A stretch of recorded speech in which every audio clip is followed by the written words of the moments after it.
ஒரு ஊர்ல ஒரு ஆளு இருந்தாராமா. அவருக்கு ஒரு சாபம் இருந்துச்சாமா. அவரு ராத்திரி ஆன உடனே அவரு பேயா மாறிடுவாராமா. ஐயோ கடவுளே, இப்போ ராத்திரி 12 மணி ஆயிடுச்சு. இப்போ இரும்பு சங்கிலியால என்ன நானே கட்டிக்கணும், இல்ல பேராபத்து ஏற்படும். ராத்திரி நேரம் 12 மணி ஆன உடனே அவரு பேயா மாறிடுறாரு. அவரோட பல்லு பெருசா மாறிடுது. அதுக்கப்புறம் அவரோட கண்கள் ரெட் கலர்ல மாறி பெருசா தெரியுது. தினமும் 12 மணி ஆகிறதுக்கு முன்னாடி அவரே பாவம் கட்டி போட்டுக்குவாரு. ஆனா அவன் வேட்டையாடுறதுக்கு போகணும் அப்படின்னு சொல்லி பேயா மாறின உடனே அவன் அங்கிருந்து தப்பிக்க ரொம்பவே ட்ரை பண்ணுவான். அதுக்கப்புறம் அந்த வீட்டுல பக்கத்து ரூம்லயே அவனோட அப்பா அம்மா தூங்கிக்கிட்டு இருப்பாங்க.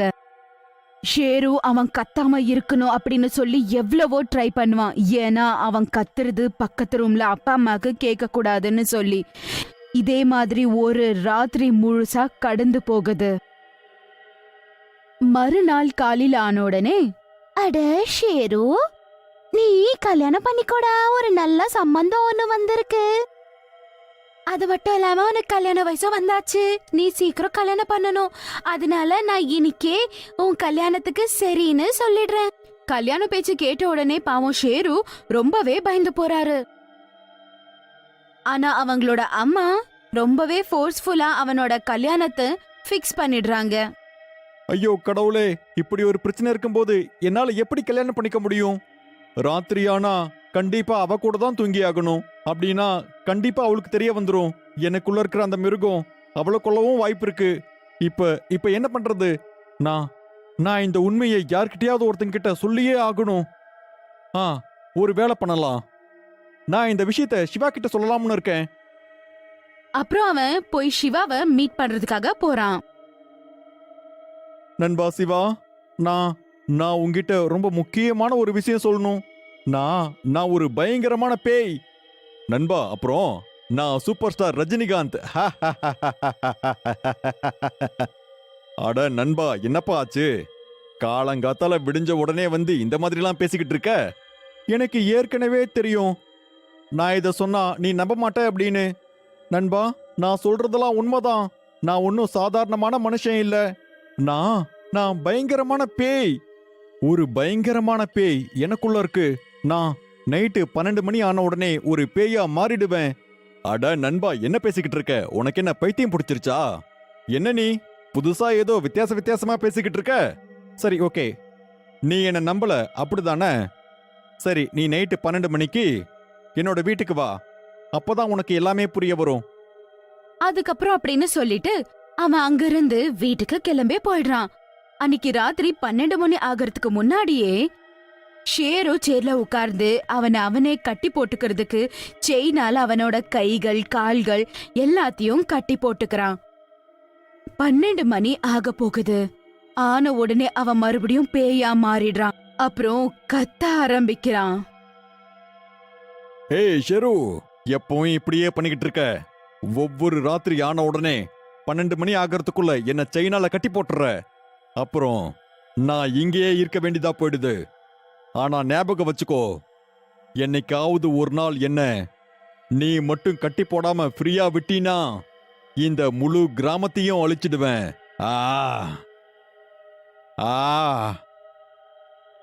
அதே நேரத்துல அவங்களோட ஃப்ரெண்ட் சிவா அவனோட வீட்டுக்கு வெளியோ வராரு. அங்க விசித்திரமான சில சத்தங்க கேக்குது அவருக்கு.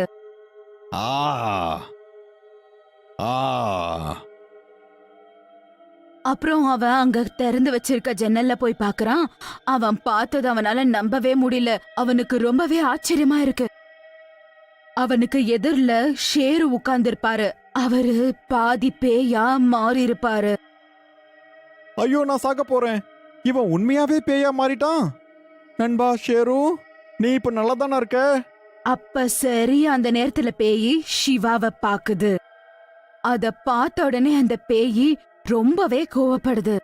அட, இங்க உள்ள வா. ஏன் வெளியே நின்னுகிட்டு இருக்க? வாப்பா, பக்கத்துல வா.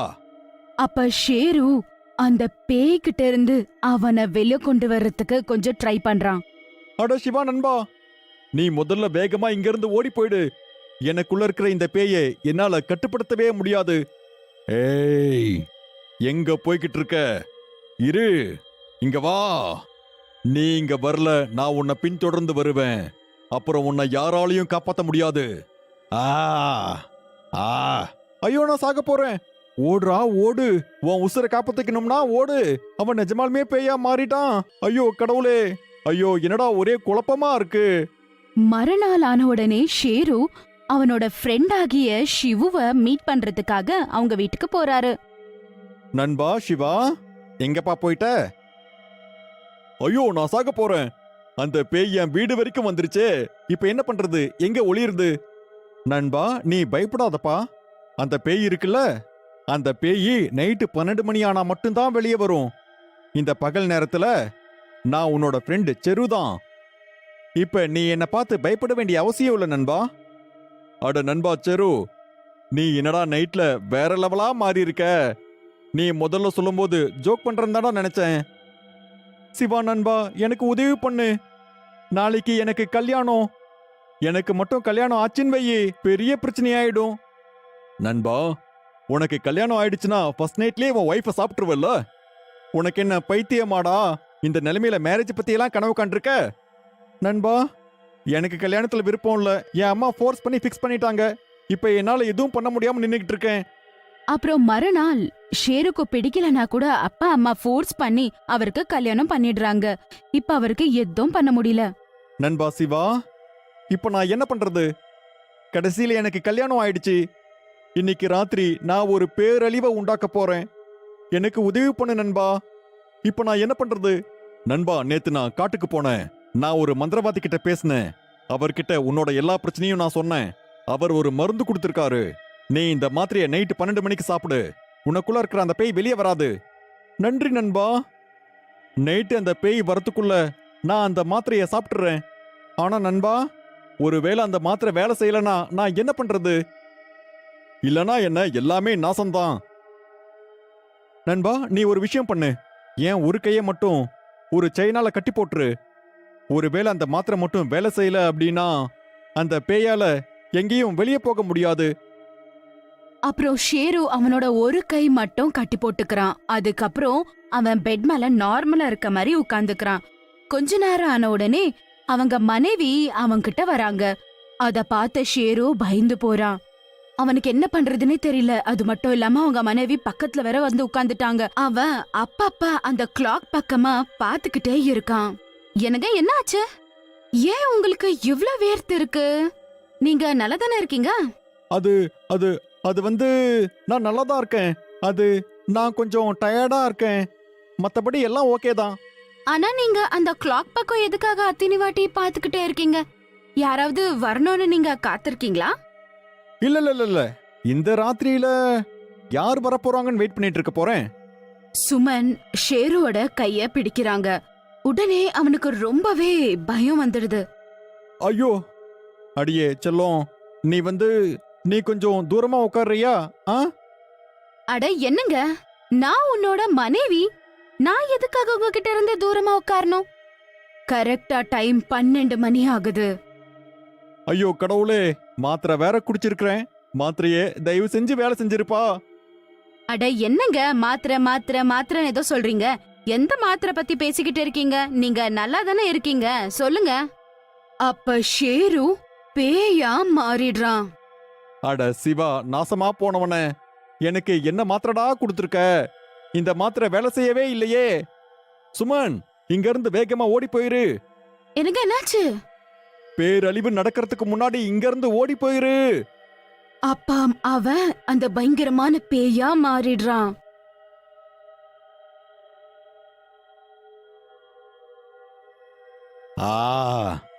வா என் ராணியே, பக்கத்துல வா. வா ராணி வா. அட செத்தண்டா, என்னடா இது? முத நாள் ராத்திரி என்னோட வாழ்க்கை இப்படி நாசமா போச்சு. அட என்னடா பண்றது? மனுஷனை கல்யாணம் பண்ணனா பேய பண்ணனான்னு தெரியலையே. நான் இப்ப எங்கடா போறது? அட நாசமா போனவனே, என்கிட்ட இருந்து தூரமா போடா. நீங்க இந்த கதையில இன்னும் என்ன நடந்துச்சுன்னு தெரிஞ்சுக்கணும்னா கமெண்ட் செக்ஷன்ல தெரியப்படுத்துங்க.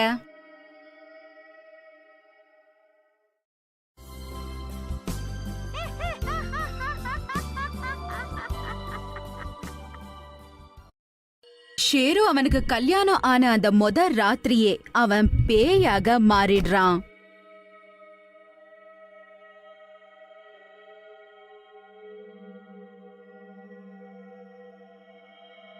அட செத்தண்டா, இப்ப நான் இவன்கிட்ட மாட்டிக்கிட்டதே. அப்ப அவனோட ஃப்ரெண்ட் ஆகிய சிவா அவனை பாக்குறதுக்காக வீட்டுக்கு வராங்க.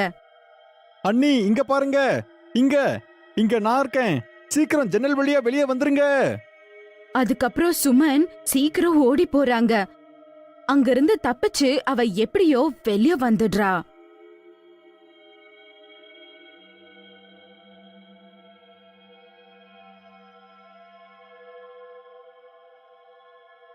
சிவானா, என்னடா பண்ணி வச்சிருக்கீங்க?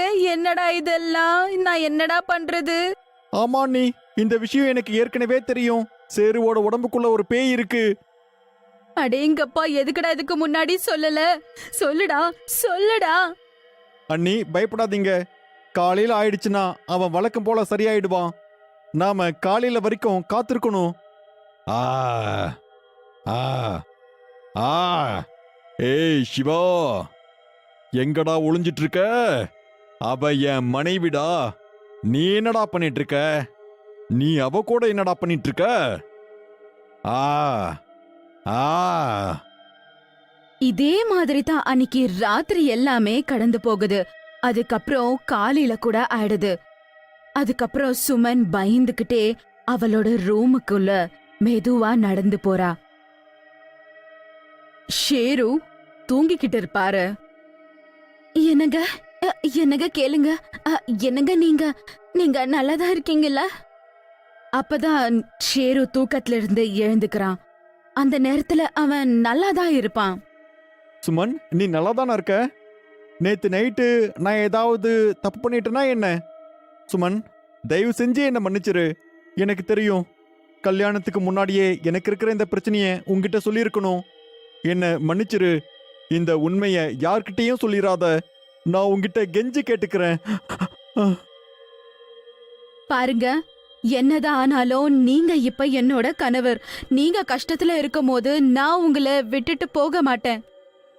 அதுக்கப்புறம் அவங்க 2 பேரும் சேர்ந்து சிவாவோட வீட்டுக்கு போறாங்க. சிவா அண்ணா, இந்த ஒரு பிரச்சனைய எப்படியாவது நம்ம தீர்த்து வைக்கணும். எனக்கு ஒரு பெரிய மந்திரவாதிய தெரியும். வாங்க நம்ம அவர்கிட்ட போகலாம். சாயந்தரம் ஆகுது. நண்பா ஷேரு, நீ இந்த கூண்டுக்குள்ள போ. ஒருவேளை அங்க போறதுக்கு டைம் ஆயிடுச்சுன்னா உனக்குள்ள இருக்கிற மிருகம் வெளியே வந்துரும். அப்புறம் பெரிய பிரச்சனை ஆயிடும். அதுக்கப்புறம் அவன் கூண்டு மாதிரி செஞ்சு வச்சிருக்க அந்த புலக்காட்டுல வராரு. அதுக்கப்புறம் அவங்க 3 பேரும் மந்திரவாதிய பாக்குறதுக்காக அங்கிருந்து கிளம்பி போறாங்க. அவங்க 3 பேரும் காட்டு வழியா போக ஆரம்பிக்கிறாங்க. கொஞ்ச நேரத்திலேயே இருட்டாக ஆரம்பிச்சிடுது. அட என்ன சிவானா, இருட்டாக போகுது. இவரு வேற இன்னும் கொஞ்ச நேரத்திலேயே பேயா மாறிடுவாரு. அதுக்கப்புறம் இவரை எப்படி அடுக்கிறதுன்னு தெரியலையே. ஒன்னும் கவலைப்படாதீங்க அண்ணி, ஷேரு இப்ப கூண்டுக்குள்ள இருக்கான். அவனால நமக்கு எதுவுமே ஆகாது. அட சிவானா, எனக்கு நிஜமாலே ரொம்ப பயமா இருக்கு. கொஞ்ச தூரம் அவங்க போன உடனே அவங்க வண்டிய நிறுத்தி சில திருடனுங்க அவங்க கிட்ட இருக்க பொருட்களை திருடுறதுக்காக வராங்க. அட சிவானா, இவங்க யாரு? அண்ணி, இவங்கள பார்க்க திருடங்க மாதிரியே இருக்காங்க. நீங்க கவலைப்படாதீங்க, நான் இவங்கள பாத்துக்கிறேன். தம்பி, என்னப்பா வேணும்? ஏன் இப்படி வழியில நின்னுகிட்டு இருக்கீங்க? முதல்ல இந்த இடத்தை விட்டு கிளம்பி போங்க. எதுவும் பண்ணாம எப்படி போறது? இந்த அழகான பொண்ணை கூட்டிக்கிட்டு எங்க போய்கிட்டு இருக்கீங்க? சரி, நீ ஒண்ணு பண்ணு. நீ அவளை எங்க கூட விட்டுரு. அப்புறம் நீங்க மட்டும் போங்க. இல்ல, அப்படிலாம் பண்ண முடியாது. நீங்க ஒண்ணு பண்ணுங்க, எங்க கிட்ட இருக்கிற பணத்தை எடுத்துக்கோங்க. உங்களுக்கு வேணும்னா நான் கூட இங்கே இருக்கேன். இல்ல, முடியாது. இவ்ளோ அழகான ஒரு பொண்ணை எப்படி உங்ககிட்ட விட முடியும்? ஜகிரா, நீ வந்து இந்த ஆளை புடிச்சுக்கோ. நான் போய் அந்த அழகான பொண்ணை நம்ம கிட்ட கூட்டிட்டு வரேன். அப்புறம் 2 பேரு சிவாவோட கைகளை பிடிச்சுக்கிறாங்க. அங்க இருக்க இன்னொருத்தன் சுமனோட கைய பிடிச்சு அவளுக்கு தொந்தரவு கொடுக்க ஆரம்பிக்கிறான். வா என் ராணியே, இன்னையில இருந்து நீ எங்களுக்கு சொந்தமானவ. ஏய் அவங்கள விட்டுறா, இல்ல நீ அவ்வளவுதான். ஏய் ஏய் விடுறா, விடு விடு. அந்த 2 திருடனுங்களும் சிவாவை ரொம்பவே கட்டியா புடிச்சிருக்காங்க. அதுக்கப்புறம் சிவானால சுமனுக்கு ஹெல்ப் பண்ண முடியல. இப்ப பாவம் சுமன் இன்னொரு திருடன் கிட்ட மாட்டிருக்கா. ஏய் விடுறா, விடு, என்னோட கைய விடுடா. சிவா அண்ணா ஏதாவது பண்ணுங்க, ஹெல்ப் பண்ணுங்க. ஏய் அவங்கள விட்டுறா, என்ன புடிச்சுக்கோங்க, அவங்கள விட்டுருங்கடா. ஐயோ கடவுளே, நான் இப்ப என்ன பண்றது? இப்ப என்னால என்ன பண்ண முடியும்? ஷேரு நண்பா, இப்ப நீ தான் ஏதாவது ஒண்ணு பண்ணியே ஆகணும். இப்போ உன் உதவி தேவை. நீ எப்படியாவது உன் மனைவியை காப்பாத்து. அப்ப சரியா நிலாவ அந்த கிளவுட்ஸ் எல்லாமே மறிக்க ஆரம்பிக்குது. இன்னுமே இருட்டாக ஆரம்பிக்குது. அது மட்டும் இல்லாம அந்த கூண்டுக்குள்ள அடைச்சு வச்சிருக்க ஷேரு கூட பேயா மாறுறான்.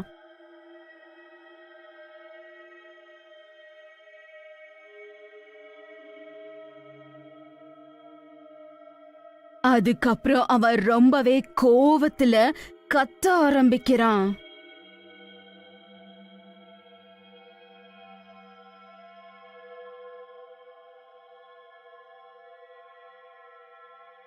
ஷேரு நண்பா, இப்போ உன் உதவி எங்களுக்கு தேவைப்படுது. எங்களை காப்பாத்து. ஐயோ நம்ம சாக போறோம். இதெல்லாம் என்னடா? அட வீணா போனவன, அந்த கூண்டுக்குள்ள நீ யார கூட்டிட்டு வந்த? அத பாக்குறதுக்கு ஒரு பயங்கரமான பேய் மாதிரி இருக்கு. நாம சாக போறோம்டா. இப்ப நம்ம என்ன பண்றது? நீ ஒன்னும் பயப்படாத. அவன் இப்ப கூண்டுக்குள்ள இருக்கான். அவனால வெளியே வந்து நம்மள ஒன்னும் பண்ண முடியாது. என்னங்க, எனக்கு ஹெல்ப் பண்ணுங்க, எனக்கு ஹெல்ப் பண்ணுங்க. ஷேரு நண்பா, இன்னைக்கு உன்னோட மனைவிக்கு உன்னோட உதவி தேவைப்படுது. அவங்களுக்கு உதவி பண்ணு. உன் முழு பலத்தையும் பயன்படுத்தி அந்த கூண்ட உட. அப்புறம் வெளியே வந்து உன் மனைவியையும் உன் நண்பனையும் காப்பாத்து. அந்த பேய் ரொம்ப கோவத்துல இருக்கு. அது அதோட அந்த கூண்ட உடைக்க ட்ரை பண்ணுது. ஆனா அதனால அந்த கூண்ட உடைக்க முடியல. சிவா, என்னால இந்த கூண்ட உடைக்க முடியல. ஆ ஆ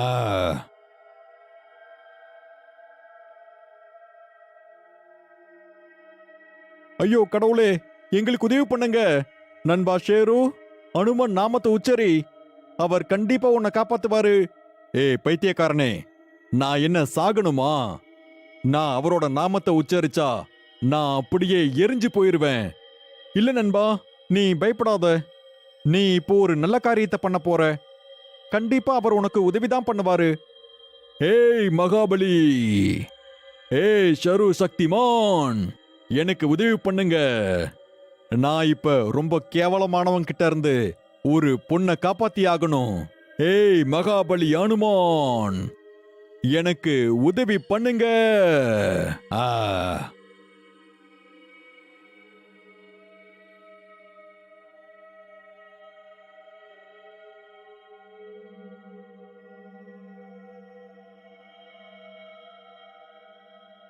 பாத்துக்கிட்டு இருக்கும்போதே அவனுக்குள்ள ஒரு பலம் வந்துடுது. அதுக்கப்புறம் அவன் அந்த கூண்டையே உடைச்சு போட்டுடுறான்.